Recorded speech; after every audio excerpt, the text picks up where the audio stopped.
So in this video we're going to be talking about religion and Christianity in particular in the Roman Empire.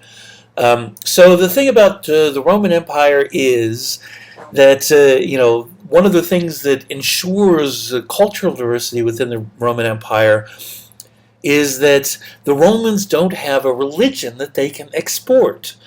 The Roman religion is primarily concerned with the state and in particular the governance and administration of the city of Rome.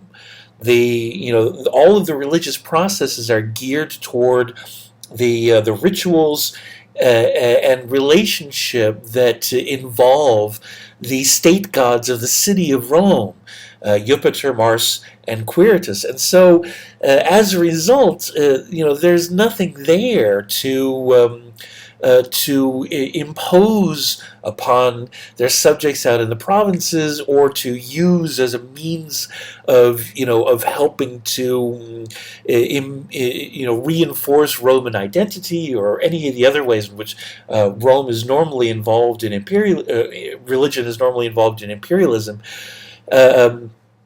Even the sort of peasant religion of the Roman countryside is very ill suited to export, because it's very animistic. It revolves around the idea of each local landmark, each aspect of the surrounding countryside having a sort of animating spirit. And so, the traditional countryside religion invests importance in, the animating spirit of, of things that provide change, that are involved in, prosperity or danger.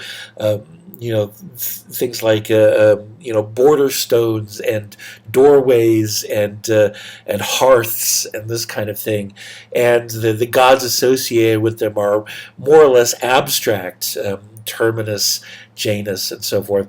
And so, again, none of this is very useful for for inculcating a sense of Romanness in the world. And so, instead, what the Romans go with is the general idea that the Romans protect local tradition and in particular local religion, and your participation is in terms of Roman society, Roman culture, Roman commerce. This allows the citizens of the empire to have their foot in their traditional identity and not feel that the Romans are taking too much away from them. The other aspect of this is that Romans have been, willing to graft onto their religious system elements of foreign religions in order to accommodate the expansion of the empire. And so, in particular, when Rome takes over Egypt, the cult of Isis becomes important in Rome as a means of increasing the connections between Egypt and Rome, and Isis becomes a part of the Roman pantheon. It's a separate cult, and it's dealt with in a separate way. But Isis becomes, in a way, a goddess of the Roman Empire, and so what we end up with is that religion provides a means of people, ensuring in themselves a sense of alternative identity. If they are feeling concerned about the Romans, if they are feeling repressed by the Romans or oppressed by the Romans, they can turn to local religion.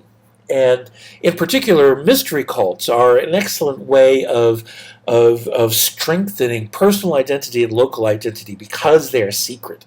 You are indoctrinated into it, and it becomes, you swear a vow never to tell of the rituals that you engage in within this cult. Mystery cults are generally associated with a very local deity, and so they tend to be they tend to be, a means by which people in individual communities feel stronger about their heritage when the Roman world is overwhelming them. In general, the Romans aren't too terribly worried about them because they are so local. They can't spread to, neighboring territories very well, and so if they become a problem, if they become a focus of resistance, the local Roman legion should be able to deal with them very effectively. There are some things that are, spread across the Roman Empire, that pass as sort of a Roman religion. In particular, late in the Principates, in the 200s to 300s, the emperors become invested in a particular cult, the cult of Sol Invictus. This is a form of sun worship, and Mithraism, which is popular amongst the legions, is related to this. Sun worship can be used in a way that connects with the emperor. The emperor being sort of a manifestation of Sol Invictus on Earth. The direct emperor worship is sometimes also practiced in the provinces themselves, and so, you have, from the days of, even from going back to Augustus, and more so in later on, Claudius and afterwards, you find temples that are dedicated to, to the Roman emperor in places that are very distant from Rome itself, in Britain and Syria and this kind of thing. And the Roman emperors see this as more or less as an amusement. There's a little bit of a discomfort involved in being treated as a god, but on the other hand, they can see it as extension of of Julius Caesar and Augustus, who were actually deified, who did become gods. And so, this allows the emperors, even the more modest ones, to say, well, the part of the role of the emperor is to act on behalf of the divine Augustus. The Augustus that died and was deified. One of the things that affects the relationship with religion is the fact that the Jews refuse to be Romanized. The Jews are a large part of the population of Canaan. They're spread out amongst numerous territories, but they have their own client kingdom of Judea. And the problem is that the history of the Jews will lead you to expect their connection to their particular God, the covenant that binds them, and the distinct and separate identity that they formed in the course of the Babylonian captivity to ensure that they never assimilate, as had happened to the lost tribes of Israel. This means that the Jews become resistant to the assimilation into Roman culture. They don't refuse to be ruled over by the Romans, although they maintain that their own king, the king of Judea, is separate and independent. But the Romans are concerned about this. The Jews are a potential locus of resistance to the Roman Empire, and so eventually it gets to the point by the time of the rule of Trajan that the Jews are too independent, too resistant to Roman rule, too resistant to being to the orders of the Roman emperor, and so there's a war in which the Jews are put down, their temple destroyed, and the dominance of the Roman emperor permanently demonstrated. This only serves in the long term to ensure that the Jews maintain their identity at all costs. They no longer have a state. They no longer have their own government. And so they strengthen their resolve to protect their religion, their ethnicity, their own separate culture, even under the repression of the Romans. And as Christianity develops, the appeal of Christianity comes in large part directly from Judaism. In other words, on the one hand, the Christian religion has the example of Christ himself, who was very much a man who bonded with the poor. And as the Roman Empire becomes wealthier and the standards of living rise, the gap between the rich and the poor, especially in many of the provinces, starts to open up. The power of the Roman Empire also means that the state is becoming stronger. The voices of the people are being heard less. There's a growing population of people that are feeling disenfranchised because they're poor, because their government is hearing them less, because the power of the Roman Emperor is increasing, and so the center of gravity is drifting away from local governors and away from cities and towns and villages and toward the city of Rome. And so there's a greater feeling of a need for someone to connect with amongst the disenfranchised, amongst the poor, amongst the sick and the crippled, amongst women. And these are all people that Jesus ministered to directly. There is the idea that comes from Judaism of a personal covenant with God that is God's protection and strength and encouragement in exchange for loyalty, and that loyalty is siphons away loyalty to Rome. As people embrace Christianity, their loyalties become more and more divided between Christ, who is their Redeemer and Savior, versus the distant emperor who is about strength and power and government. And even though Jesus was executed for supposedly political crimes, in other words, he was executed because he was accused of wanting to be king of the Jews. Jesus himself was, very clearly defined the difference between the Roman emperors, the kind of power that Rome wields, and the role that God plays in the lives of ordinary people. This is, the render unto Caesar that which is Caesar's. The things of the material world can be claimed by the government and by the distant power of the Roman emperor.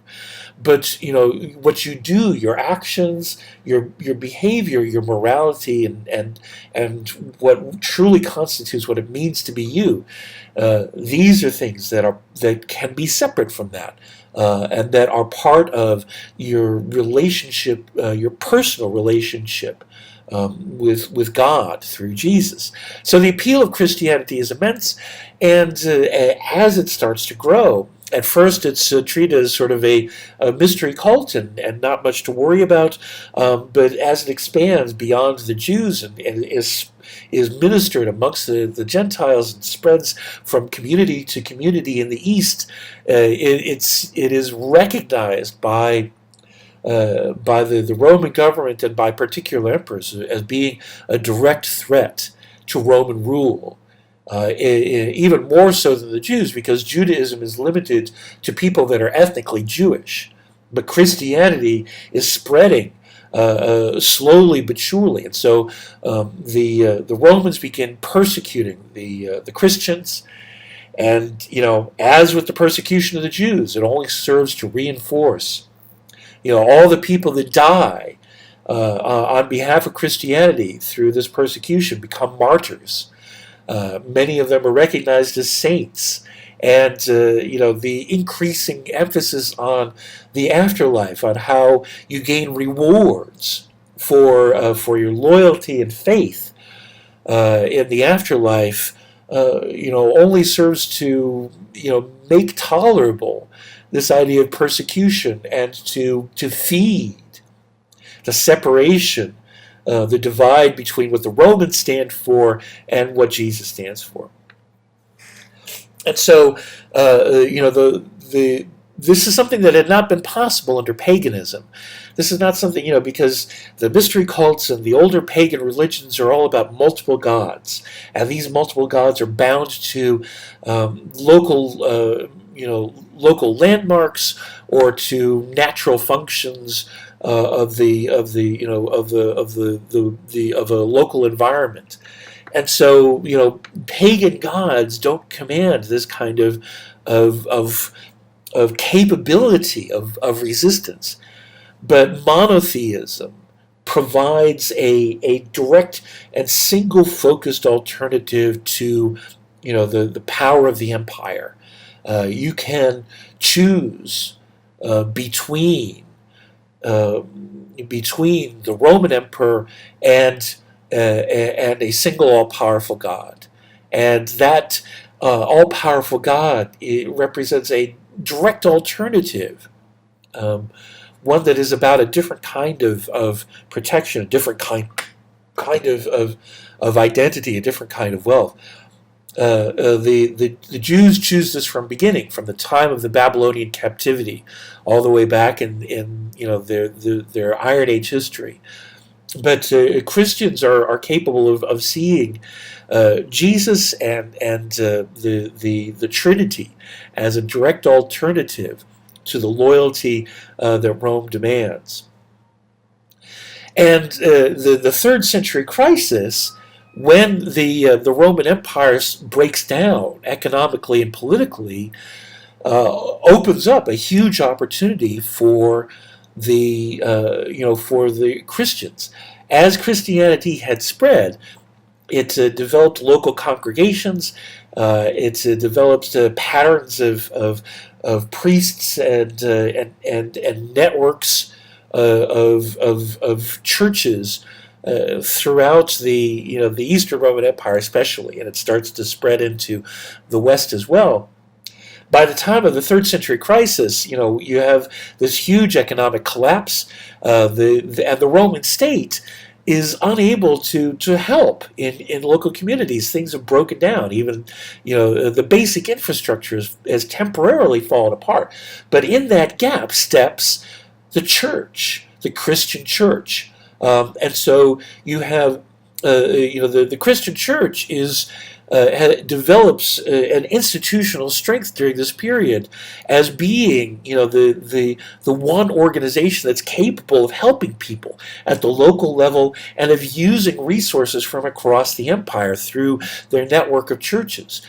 It's during this time that the structure of the Catholic Church and the role that bishops played, connecting churches together, and so forth and so on, really starts to become incredibly important. And the people of the Roman Empire understand that they can rely upon the Church in a time where they can't rely upon the empire. And so even when the empire bounces back, and restores essentially its full strength under Diocletian at the end of the third century crisis, you have an empire that has resurged so thoroughly that it is too strong and too great to be governed by one emperor. And so we have a division of the vast Roman Empire into two empires: the Western Empire ruled by a Western emperor, and the Eastern Empire ruled by an Eastern emperor. Even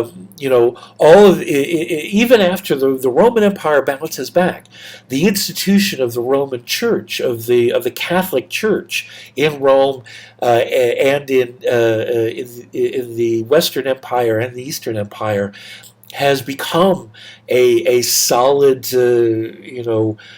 relied upon element of the local communities, and is necessary for the functioning of the empire at the local level. The empire is governed from the top down through the emperor and his local bureaucracy and the legions. But what keeps things functioning at the bottom is the infrastructure of the Christian church. And it's also something that helps to create a unified identity as Christianity spreads across the empire. So by the time we get to the Emperor Constantine in the early 300s, we have a Christianity that has gone from being the enemy of the emperors, from being targeted for repression, and whose leaders are being arrested for treason and executed and remembered as martyrs. By the time we get to the 300 CE, Constantine is converting to Christianity because it is so important to the empire that he rules over.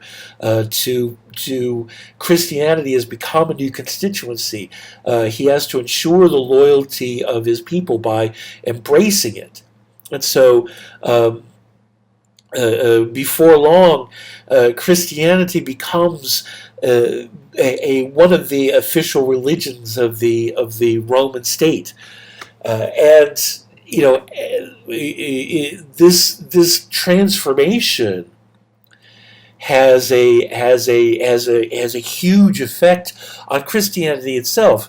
In the early stages of Christianity, there was a philosophical debate on a lot of points of theology, on the nature of Christ, whether Christ was a man who was invested with divinity, or whether he was a divinity that took the form of a man, or some combination thereof. The nature of the Holy Spirit, whether the Holy Spirit proceeds from God the Father or from the Father and the Son. All of these are very much argued points of religious theology. But when there's a state religion, when Christianity becomes official, suddenly disagreement becomes a liability. Suddenly disagreement becomes a means of resisting authority. And so it becomes a means of fighting against the Romans. Heretical sects, sects in which groups of people argue for interpretations other than the official, become means of rebelling against Roman authority. And so the official religion becomes more and more about what you are allowed to believe and what you are not allowed to believe. We have the first effort in this direction is the Council of Nicaea in 325, and out of this comes the Nicene Creed, which is still repeated today, which is the official list of what it is that you're supposed to believe as a Christian. And anybody who does not conform to the beliefs expressed in the Nicene Creed is a heretic, and therefore an enemy of the religion. And by the time Christianity is made the official religion of the Roman state, it becomes possible to be a rebel against Roman authority by embracing a heretical sect. In particular, Arianism. The Arians believed that the Son of God was a subordinate entity to God the Father. The Son of God did not always exist, but was created by and therefore distinct from God the Father. That's Arianism. That's a heresy. That is something that you're not allowed to believe. Jesus, the Son of God, is supposed to be a component of God, one of the three faces of God, equal to Him and a part of the Christian Godhead. And so, embracing Arianism becomes one of the means of resisting Roman authority, and these heretics become persecuted. The Roman Christian state becomes about protecting Roman authority, protecting Christianity in the official form, and therefore imposing thought for the first time on the people that are the subjects of the Roman Empire. And this is the beginning of the Middle Ages in a real way. Rome doesn't fall for another 100 years. But the Middle Ages are about the protection of religion rather than protection of the state, and what it is that you believe about this life and the afterlife is what determines whether you are a member of society or an outcast. As the imposition of thought, in many ways, is the end of the ancient world that had been about finding a way to make civilization work in a way that protected both the individual and the community. It's in a way the end of the Greek ideal that had been about the expansion of human understanding. And the 1,000 years of the Middle Ages is a period that stands for the opposite of that until we get to the Renaissance, the restoration of Greco-Roman ideals of expression, of knowledge, and of freedom of belief. And so, this is the story of the ancient world. The Romans are the culmination of it, and also, in many ways, the cap on the end. But it is also, at the end of the day, 1,000 years later, what is restored, what the Romans had built and thought. And this is the final video, so for now and forever, that's that. Thanks for listening, and good luck.